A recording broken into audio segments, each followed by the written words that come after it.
गोपिका जीवनस्मरणं गोविन्द गोविन्द। सद्गुरु विठ्ठलदास महाराज की जय। பரமஞானியான பிரம்மனிஷ்டால் இந்த நவமஸ்கந்தத்தில் அத்தனை ராஜாக்களுடைய பேரு எல்லா வம்சமாக வர்ணிச்சன் வரார். முதல்ல இந்த வைவஸ்வத மனுலேருந்து ஆரம்பிச்சு சூரிய வம்சத்தை வர்ணிச்சன் வந்தார். அடுத்தது அதுலேயே வரக்கூடிய நிமி வம்சத்தை வர்ணிச்சார். நான் சீதாதேவி பிறந்த வம்சத்தை. இப்ப மேல சந்திர வம்சத்தை வர்ணிக்க ஆரம்பிக்கிறார் இந்த அத்தியாயத்துல. பகவானுடைய புள்ள பிரம்மா, அந்த பிரம்மா சகஸ்திரதல தாமரையில உட்கார்ந்துட்டு இப்படி இருந்துட்டு இருக்கும் போது ஜெகத் சிருஷ்டி பண்ற. அந்த ஜெகத் சிருஷ்டி மெதுவா போகிறதுன்ன உடனே நவ பிரஜாபதிகளை உண்டு பண்ற. அதுல முதல்ல உண்டு பண்ணது அத்ரிய. அத்ரி அப்பேற்பட்ட தபஸ்வி. இவர் பிரம்மதேவனுக்கு சமம் அப்படின்னு வர்ணிக்கிறா எல்லோரும். அப்பேற்பட்ட தபோனிஷ்டர், தபஸ்வி, பிரம்மரிஷி அப்படின்ற அப்பேற்பட்ட அத்ரியினுடைய அவருடைய கண்ணீர், ஆனந்த கண்ணீர்லேருந்து உண்டானவன் தான் சந்திரன் அப்படின்னு இந்த சந்திரனை பத்தி சொல்றார். இந்த சந்திரன் தான் யாருன்னா, இந்த பூலோகத்துல இருக்கிற அத்தனை ஓஷதிகளுக்கும் பிராமணர்களுக்கும் நல்ல விஷயங்களுக்கும் இந்த மாதிரி எல்லா மேன்மையான விஷயங்களுக்கெல்லாம் அதிபதி இந்த சந்திரனாக இருக்கார் அப்படின்னு இதை வர்ணிச்சுட்டு, இப்பேற்பட்ட சந்திரன் தான் சோமனாக பூலோகத்துல அவதாரம் பண்ற. அப்படி அவதாரம் பண்ணி ராஜ்ய பரிபாலனம் பண்றாராம். அந்த ராஜ்ய பரிபாலனம் பண்ணிட்டு இருக்கும் போது திக்விஜயம் பண்ணி ராஜசூய யாகம்லாம் பண்றாராம் அந்த சந்திரன். அந்த ராஜசூய யாகம் பண்ணி ஜொலிச்சுன்னு இருக்கும்போது, கர்வத்தோடு இருக்கும்போது, இதுல இன்னொரு தப்பு காரியமும் பண்ற. என்ன தப்பு காரியம் பண்றாருன்னா, அந்த பிருகஸ்பதியினுடைய மனைவியா இருக்கக்கூடிய அந்த தார அப்படின்ற சொல்லக்கூடிய தாரா அப்படின்ற ஒரு பெண்மணி அவளை அபகரிக்கிறாரா. அப்பேற்பட்ட அழகியா இருக்கிறதுனால அபகரிச்சு அவ கூட குடும்பம் நடத்தணும்னு ஆசைப்பட்டு அவளை அபகரிச்சுன்னு போயிடுறார். இப்படி இவர் அபகரிச்சுன்னு போனதுனால பிருகஸ்பதிக்கும் அவருக்கும் மனஸ்தாபம் வருது, சண்டை வருது. பிருகஸ்பதி பட்சத்துல தேவர்கள்லாம் இருக்கா.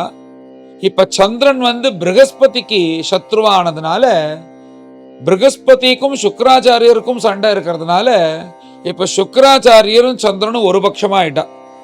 இப்போ எப்படின்னா, ரெண்டு பேரும் சண்டை போட்டு இருக்கான்னா, இந்த வரைக்கும் அவனை பிடிக்கலன்னா அவனை பிடிக்காத இன்னொருத்தவன் என்ன பண்றான்னா, இவ ரெண்டு பேரும் மித்திரனாக மாறிட்டு வரணும். பாண்டவர்களுக்கும் துரியோதனனுக்கும் சண்டை வரும்போது பாண்டவர்களை எதிர்த்த கர்ணன் துரியோதனனுக்கு நண்பனாக ஆயிட்டான். அந்த மாதிரி இந்த சுக்கராச்சாரியும் சந்திரனும் இப்போ சேர்ந்துட்டார்கள். அவ பக்கம் அசுரர்கள் இருக்கா, பிருகஸ்பதி அவா சிஷ்யலா இருக்கக்கூடிய தேவர்கள் இந்த பக்கம் இருக்கா. இந்த தாரா நிமித்தமாக இந்த தேவர்களுக்கும் அசுரர்களுக்கும் முதல்ல சண்டை ஆரம்பிச்சது அப்படின்னு பிரம்மனிஷ்டால ஆரம்பிக்கிற. இந்த பிருகஸ்பதியினுடைய மனைவியை சந்திரன் அபகரிச்சதுனால அவர்களுக்கு அடிக்கடி யுத்தம் வருதுன்னு இதை சொல்லிட்டு வர்றார் பிரம்மனிஷ்டா. இப்படிலாம் இந்த சூழ்நிலை இருக்கு. உடனே பிரம்மதேவர் பார்த்தார், இப்படிலாம் சந்திரனை திட்டுறாராம். இன்னொருத்தர் மனைவியெல்லாம் ஆயிடுச்சு இப்படி குடும்பம் நடத்தலாமா அப்படின்னு அதட்டி அந்த சந்திரன் கிட்ட இருக்கிற அந்த பிருகஸ்பதியுடைய மனைவியை அழிச்சுன்னு பிருகஸ்பதியிட்ட ஒப்படைக்கிறார். இப்ப அந்த தாரா கர்ப்பவதியா இருக்கா. பிருகஸ்பதிக்கு தோன்றது இது தன்னுடைய கர்ப்பம் இல்லைன்னு தோன்றது. முதல்ல தோணி என்ன பண்றான்னா, அம்மா நான் உன்னை தப்பா சொல்லல, நீ எந்த தப்பும் பண்ணல, பலாத்காரமா உன்னை சந்திரன் அழிச்சுன்னு போயிட்டான், அதனால இந்த தோஷமா இருக்கக்கூடிய இந்த கர்ப்பத்தை விட்டுடு அப்படின்னு சொல்லிட்டு பிருகஸ்பதி சொல்றான், நான் உன்னை சபிக்கவும் மாட்டேன், கவலைப்படாத அப்படின்னு. உடனே தாரையும் பிரசவிச்சா அந்த குழந்தை அத்தியாச்சரியமாக தேஜோவந்தமாக இப்படி அழகோடையும் ரூபமானாக பார்த்த உடனே இப்படி ஒரு தேஜஸா இந்த மாதிரி ஒரு குழந்தை பிறந்திருக்கு, கண்டிப்பாக இது சந்திரன் மூலியமாக வந்திருக்காது, தன் மூலியமா தான் வந்திருக்கும்னு அந்த குழந்தைய தன் சொந்தம் கொண்ட ஆரம்பிக்கணும்னு பிருகஸ்பதி ஆசைப்படுறார். சந்திரனுக்கும் தெரிஞ்சிருத்து இந்த மாதிரி ஒரு குழந்தை பிறந்திருக்கான்னு. உடனே சந்திரனுக்கும் பிருகஸ்பதிக்கும் புனஷ்ச சண்டை, இது யாரு குழந்தை அப்படின்னு. அந்த குழந்தை பிறந்த குழந்தையே கேட்கறதா அந்த அம்மா கிட்ட, என் அப்பா யாரு அப்படின்னு.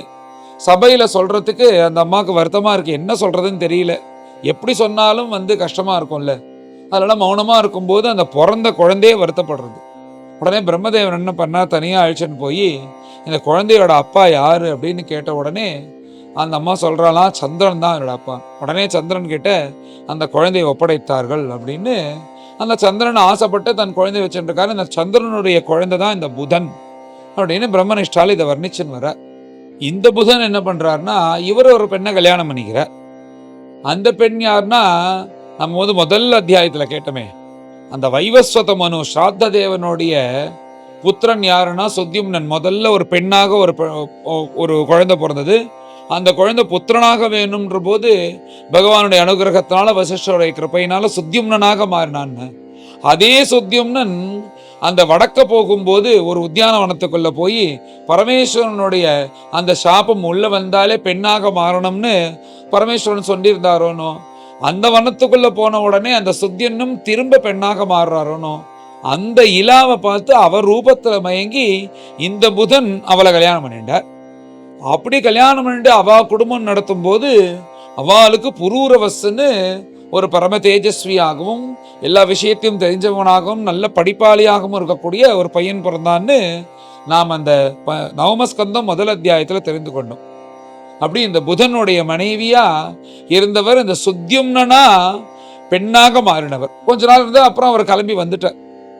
அப்படி அந்த இலாவுக்கும் புதனுக்கும் பிறந்தவர் புரூரவஸ்ன்னு மேல இந்த புரூரவஸுடைய கதையை சொல்ற. இந்த புரூரவஸ் இந்த புரூரவஸுடைய தேஜஸ், அவருடைய சரீர காந்தி, அவருடைய அந்த எல்லா ஞானங்களையும் பார்த்து அந்த சொர்க்கலோகத்துல இருக்கிற அந்த ஊர்வசியே பார்த்து ஆசைப்படுறாளாம் இவ கூட குடும்பம் நடத்தி சௌக்கியமா இருக்கணும் அப்படின்னு. அப்படி ஊர்வசி ஆசைப்பட்டு இந்த புரூரவச கிட்ட வரா. அந்த புரூரவசம் பேசுறார், அம்மா நீ எப்பேற்பட்ட அழகியா இருக்க, உன்னை பார்த்தா எனக்கும் ஆசையா இருக்கு, 2 பேரும் எவ்வளவு திசையில இருக்கோம், நாம சந்தோஷமா இருக்கலாம் அப்படின்ன உடனே ஊர்வசியும் எனக்கு பரமபாக்கியம், உங்க கூட குடும்பம் நடத்துறதுல உங்களை பார்த்தா யாரு ஆசைப்படாம இருப்பா, அப்படி ஆண் அழகனாக இப்படி தேஜஸோட இப்படி இருக்கிற உங்க கூட சந்தோஷமா இருக்கணும்னு யாரும் நினைக்க மாட்டா, அவசியம் நம்ம 2 பேரும் குடும்பம் நடத்துவோம்னு பரஸ்பரம் அவளுக்கு மனசானது அபகரிக்கப்படுறது. இப்படி நம்ம சௌக்கியமா இருக்கலாம்னு ஊர்வசி சொல்லிட்டு சில நிர்பந்தங்கள் வைக்கிறாளாம் அந்த புரூரவசு கிட்ட.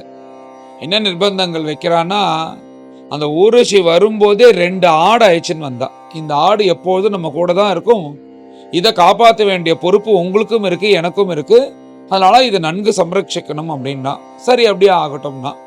இன்னொன்னு என்ன சொல்றான்னா, நம்ம சௌக்கியமா இருக்கும்போது தவிர பாக்கி எந்த சமயத்திலையும் உங்களை நான் வஸ்திரம் இல்லாம பார்க்கக்கூடாது, இதெல்லாம் நிபந்தனைகள், இதெல்லாம் சரின்னா நம்ம மேல கல்யாணம் பண்ணிட்டு சௌக்கியமா இருக்கலாம் அப்படின்னு ஊர்வசி சொல்றா. எல்லா நிபந்தனைக்கும் சரி சரின்னு சொல்லிட்டு அவ சௌக்கியமாக சந்தோஷமாக குடும்பம் நடத்தின்னு வரா. இப்படி இருந்துட்டே இருக்கா. மேல சொர்க்கலோகத்துல இந்த ஊர்வசியை காணும். இந்திரன் என்ன பண்றான்னா, அப்பப்போ எல்லா நாட்டியமா ஆடின்னு இருக்கா அப்சரசுகள், அந்த ஊர்வசியை இல்லாம அந்த சபையை சோபிக்கலையா. என்னடா இது, இந்த ஊர்வசி இல்லாம இந்த நாட்டியங்கள்லாம் நன்னா இல்லையே அப்படின்னு சொல்லிட்டு சில கந்தர்வ சேவகர்கள்லாம் இந்திரனுக்கு இருக்கா, அவரை விட்டு இந்த ஊர்வசியை போய் தேடின்னு வா, அவளை காணமே, அவளை அழைச்சின்னு வா, இங்க நாட்டியம் அவள் இல்லாம பார்க்கவே முடியலன்னு உடனே அந்த கந்தர்வர்கள்லாம் தேடின்னு வரார்கள். அங்கங்க தேடின்னு வரது பார்த்தா இந்த புரூரவசோட ஊர்வசி சௌக்கியமா இருக்கிறத பார்த்தா. உன்னை இந்திரன் கூப்பிடுறா, நீ வரணும்னு உடனே ஊர்வசி என்ன சொல்றான்னா, நான் வரேன், அது ஒரு காலம் இருக்கு, அது பரியந்தம் இருக்கும், நான் வரேன் அப்படின்னு சொல்றா. இந்த கந்தர்வர்கள்லாம் கேட்கல. இப்போ பார்த்தார்கள், அவ ஆசையா வளர்த்துட்டு இருக்கிற 2 ஆடு இருந்தது, இதை தூக்கின்னு போனா வருவாளோன்றதுக்காக அந்த ஆடை தூக்கிண்டு இவ ஓடுறா. அப்படி இவ தூக்கின்னு ஓடும்போது இந்த ஊர்வசியால போய் அந்த ஆடை பிடிச்சின்னு அடிச்சுன்னு வர முடியல. உடனே அங்க ராத்திரி வேலையில தான் இதெல்லாம் நடக்கிறது. அங்க புரூரவசு தூங்கின்னு இருக்க. தூங்கின்னு இருக்கும்போது அந்த புரூரவசை பார்த்து ஊர்வசி சுடுசொற்களால பேசுறாராம். என்ன உங்களுடைய வீரம் பராக்கிரமம் எல்லாம் பகல்ல வண்டிதானா, ராத்திரி இப்படி தூங்கிட்டு இருக்கலே, நான் உங்கள்கிட்ட முதல்ல சொன்னோன்னு இந்த ஆடை சம்ரட்சிக்கிற வேண்டிய பொறுப்பு நம்மளுக்கு இருக்கு, இந்த ஆட்டை பாட இந்த கந்தர்வர்கள்லாம் தூக்கின்னு போறா, இவாளை போய் நீங்க அதை அழிச்சுன்னு வாங்கோ அப்படின்றது போல ஆக்ஞாபிக்கிறா. ஊர்வசி சொல்லிட்டாளேன்றதுக்காக அவர் கிளம்பி போறார். இப்படி ஊர்வசி சொன்ன உடனே அந்த புரூரவசு தான் எந்த கோலத்துல இருக்கோ எப்படின்னு தெரியாம ஊர்வசி சொல்லிட்டாளேன்றதுக்காக அந்த ஆடை அழிச்சுன்னு வரணும்னு அந்த ஆடை எப்படியோ பிடிச்சி அந்த கந்தர்வர்கள்ட்டேன்னு திரும்ப மீட்டு கொண்டு வர. மீட்டிங்கை கொண்டு வந்ததுக்கு அப்புறம் தான் பார்த்தா அவர் வஸ்திரம் இல்லாத போய் அழிச்சுட்டு வந்திருக்க. ஊர்வசி தான் சொன்னாலும் வஸ்திரம் இல்லாத உங்களை பார்த்தா நான் கிளம்பிடுவேன்னு, அதனால வஸ்திரம் இல்லாத பார்த்த உடனே ஊர்வசியும் கிளம்பிட்டா. கிளம்பி போன உடனே இந்த புரூரவஸ் இந்த ஊர்வசியை நினைச்சுட்டு, இந்த ஊர்வசி இல்லையே, ஊர்வசி இல்லாத என் வாழ்க்கையே சூன்யமா இருக்கே அப்படின்னு வருத்தப்பட்டுன்னு உட்காந்துருக்கார். அப்பேற்பட்ட ஊர்வசிய கொஞ்ச நாட்களுக்கு அப்புறம் தோழிகளோட சஞ்சாரம் பண்ணும்போது பார்த்துடுறேன். பார்த்த உடனே என்னை விட்டுட்டு இப்படி போயிட்டியே, நீ இல்லாமல் இந்த உலகத்தில் என்னால் வாழவே முடியல, நான் உயிரை விட்டுறலான்னு நினைக்கிறேன் அப்படின்னு ஊர்வசி கிட்ட சொன்ன உடனே, இப்படிலாம் நீங்கள் சொல்லக்கூடாது, நான் முதல்ல தேவதா லோகத்தில் இருக்கிற அப்சரசு, உங்கள் கூடயே சாஸ்வதமாக இருக்க முடியாது, அதனால வருஷத்தில் ஒரு தடவை ஒரு நாளைக்கு உங்கள் கூட நான் சௌக்கியமாக இருக்கேன், அதனால உங்களுக்கு சந்தான பாக்கியமும் ஏற்படும், அதனால நீங்களும் சௌக்கியமாக இருக்கலாம், அதனால இதுக்கு தான் எனக்கு சமயம் இருக்குது, அதனால வருஷத்தில் ஒரு நாள் நீங்கள் நானும் சௌக்கியமாக இருக்கலான்னு இந்த ஊர்வசி இந்த புரூரவசி கிட்ட சொல்கிறான். இவ்வாறு வருஷத்துக்கு ஒரு தடவை இந்த அம்மாவோட சௌக்கியமாக இருக்கிறத அவருக்கு பத்தலை. இவர் என்ன நினைக்கிறாருன்னா, ஊர்வசி தன் கூடயே இருக்கணும்னு சொல்லிட்டு ஊர்வசிக்கிட்டே கேட்குறார், இதுக்கு ஏதாவது வழி இருக்கான்னு. அந்த கந்தர்வர்கள் என்னென்னா தேடின்னு வந்தாலே அவள்கிட்ட கேளுங்க, ஏதாவது வழி சொல்லுவா அப்படின்னா. அந்த கந்தர்வர்கள் என்ன சொல்கிறார்கள்னா, ஒரு அக்னிஸ்தாலியை கொடுத்து, இந்த அக்னிஸ்தாலி மூலியமாக ஹோமங்கள்லாம் பண்ணுங்கோ பரம பவித்திரமாக, அப்படி நீங்கள் பண்ணேன்னா யாகம்லாம் பண்ணேன்னா உங்களுக்கு கண்டிப்பாக புண்ணியலோகங்கள்லாம் கிடைக்கும், அது மூலியமாக நீங்கள் சொர்க்கத்துக்கு சாஸ்வதமாக இந்த ஊர்வசியை அனுபவிக்கலாம்னு சொன்ன உடனே அந்த ஊர்வசியை நினச்சிண்டே அந்த அக்னிஸ்தாலியை அதை வாங்கி அக்னியை உண்டாக்கணுமோனோ. இப்போ நம்ம யாகத்துக்குன்னு உள்ள அக்னியை நாம் அப்படியே அந்த கற்பூரத்தை வச்சு ஏற்றிலாம் யாகம் பண்ணிட முடியாது, அந்த அக்னியில் பண்ணக்கூடாது. இப்போ கணபதி ஹோமம் பண்ணுறோம், வேறு ஏதாவது நவக்கிரக ஹோமம் பண்ணுறோம், அதுக்குன்னா ஒரு வரட்டியில் வச்சு அதை கற்பூரம் வச்சு ஏற்றி பண்ணிடலாம். ஆனால் யாகம் பண்ணும்போதோ இல்லை யாகத்துக்கு முன்னாடியே யாகத்துக்கு அப்புறம் பண்ணக்கூடிய அக்னிஹோத்திரத்தை ஆதானம்ன்ற ஒரு காரியத்தை பண்ணி சில பேர் தீட்சையாக ஸ்வீகாரம் பண்ணிட்டு நித்தியப்படி அக்னிஹோத்திரம்லாம் பண்ணிட்டு வருவா. இந்த மாதிரி ஆதானங்கள் இதெல்லாம் பண்ணுறதுக்கு சும்மா இந்த கற்பூரம் வச்சு அக்னியாரெலாம் வச்சு பண்ணக்கூடாது. அப்போ என்ன பண்ணணும்னா, மேலே ஒரு கட்டை கீழே ஒரு கட்டை வச்சு அதை கடையணும். அப்படி கடையும் போது இந்த கட்டை உரசும் போது அதுலேருந்து அக்னியானது உண்டாகும். அதுக்கு பரம பவித்திரமான அக்னி அப்படின்ற பெயர். அந்த அக்னியை வச்சுருந்தா இந்த ஆதானங்கள் அக்னிஹோத்திரங்கள்லாம் பண்ணுவா. இன்றைக்கும் இந்த யாகம் பண்ணணும்னா பெரியவர்கள்லாம் இப்படி தான் பண்ணிட்டு இருக்கா. யார் நிறையா யாகங்கள் பண்ணியிருக்காளோ அவா வச்சுட்டு அதை கடைவா, அவா மூலியமாக அதை வாங்கிக்கணும் அப்படின்வா. அவா பரம பவித்திரமாக நியமமாக இருந்து கொண்டு அந்த பவித்திரமான அக்னியை கடைந்து அவள்கிட்ட கொடுக்கணும். யார் பண்ணுறார்களோ எஜமானன் கிட்ட, அவர் அதை வச்சுன்னு பண்ணுவான்றது ஒரு யாகம்னா இத்தனை காரியங்கள் இருக்கு.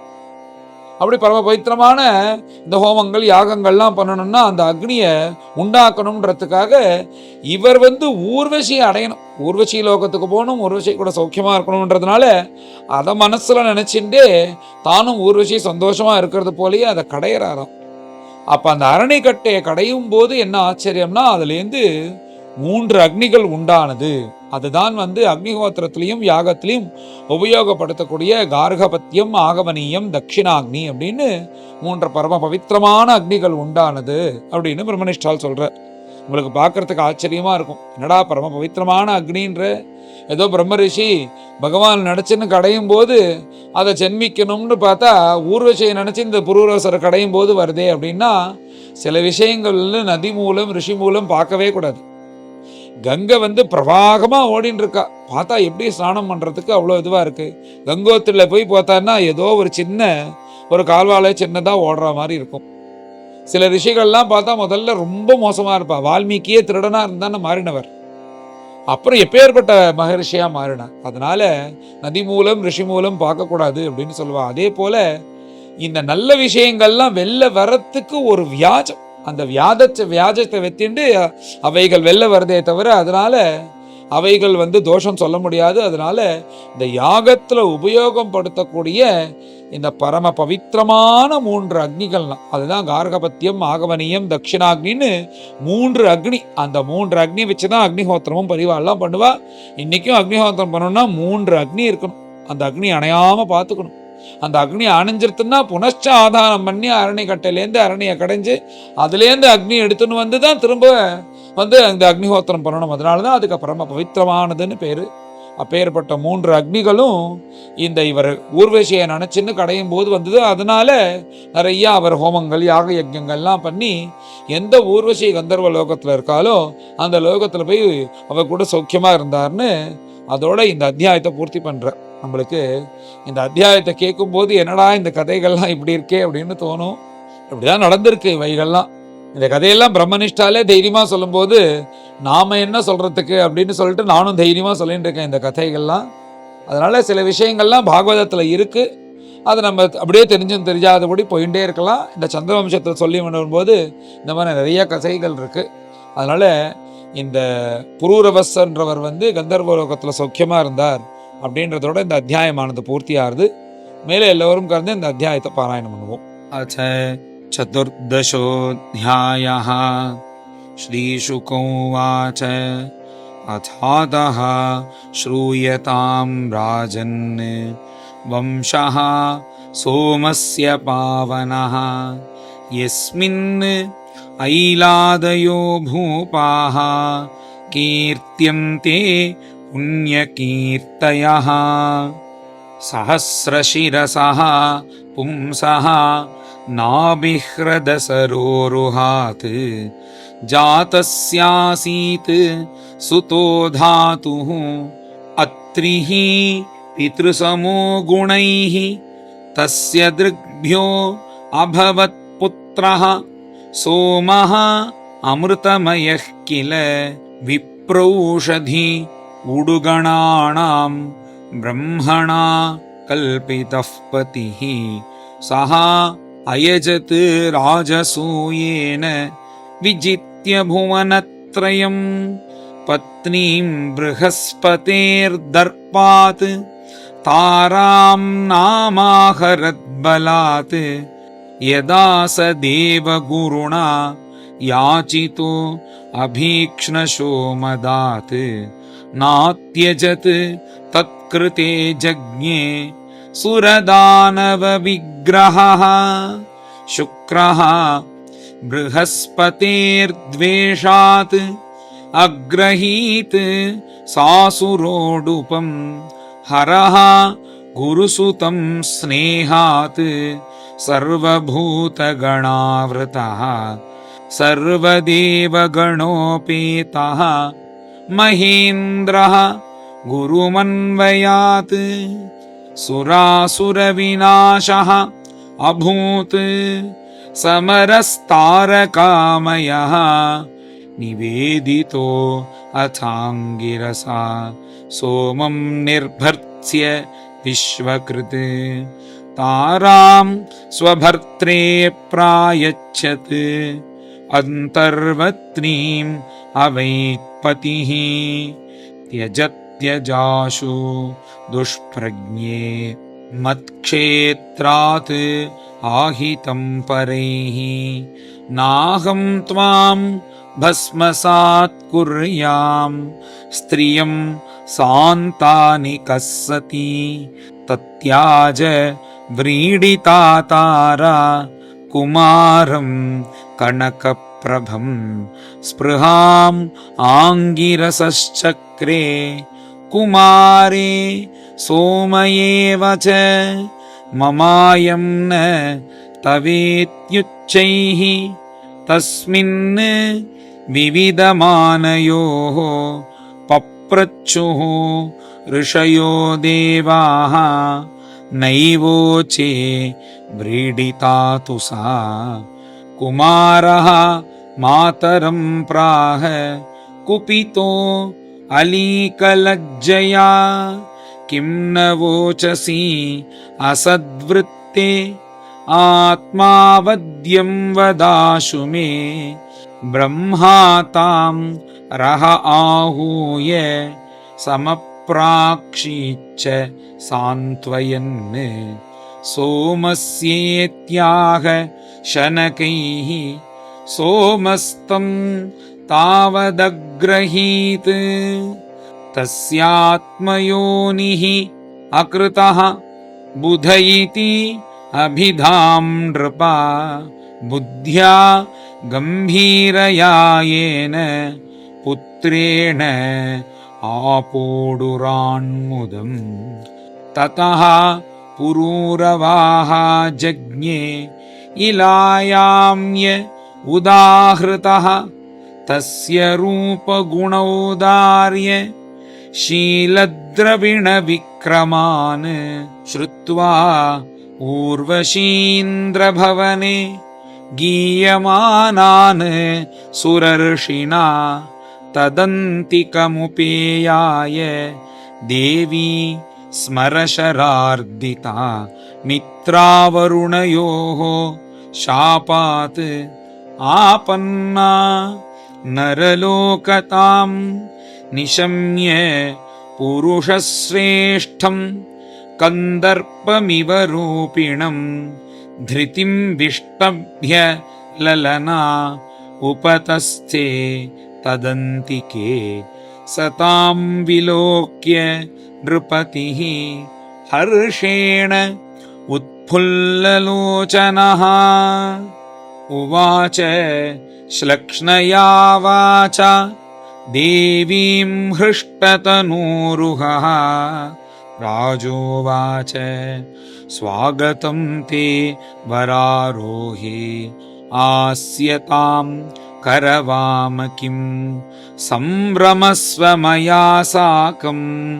रतिर्नो शाश्वती समाः उर्वश्युवाच कस्यास्त्वयि न सज्जेत मनोदृष्टिश्च सुन्दरा यदङ्गान्तरमासाद्य च्यवते हरिरंसया एतौ उरणकौ राजन् न्यासो रक्षस्व मानदा संरंस्ये भवता साकं श्लाघ्यः स्त्रीणां वरस्मृतः धृतं मे वीरभक्ष्यं स्यात् नेक्षेत्वा अन्यत्र मैथुनात् विवाससं तत्तथेति प्रतिपेदे महामनाः अहो रूपम् अहो भावः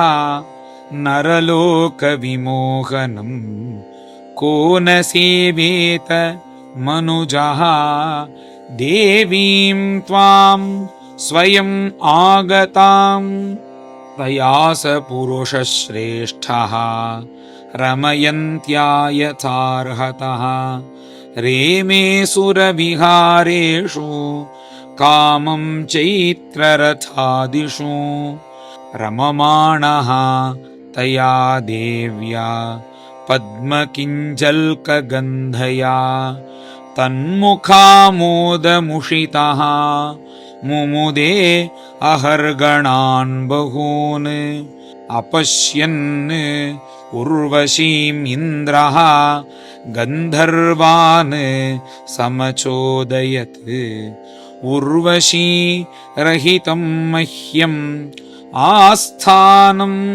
नातिशोभते ते उपेत्य महारात्रे तमसि प्रत्युपस्थिते उर्वश्या उरणौ जह्नुः न्यसौ राजनिजायया निशम्य आक्रन्दितं देवी पुत्रयोः नीयमानयोः हतास्म्यहं कुणाथेन न पुंसा वीरमाणिना यद्विश्रम्भादहं नष्टा हृतापत्या च दस्युभिः यस्येते निशि सन्त्रस्तः यथा नारी दिवा पुमान् इति वाक् सायकैर्विद्धः रतोत्रैरिव कुञ्जरः निशि निस्त्रिंशमादाय विवस्त्रो अभ्यद्रवदृशा ते विसृज्य उरणौ तत्र व्यद्योतन्तस्म विद्युतः आदाय मेषौ आयान्तं नग्नमैक्षदसापतिम् ऐलोपि शयने जायाम् अपश्यन् विमना इव तच्चित्तो विह्वलः शोचन् बभ्राम उन्मत्तवन्महीं सतां वीक्ष्य कुरुक्षेत्रे सरस्वत्यां च तत्सखी पञ्चप्रहृष्टवदनाः प्राहसूक्तं पुरूरवाः अहो जाये तिष्ठ तिष्ठ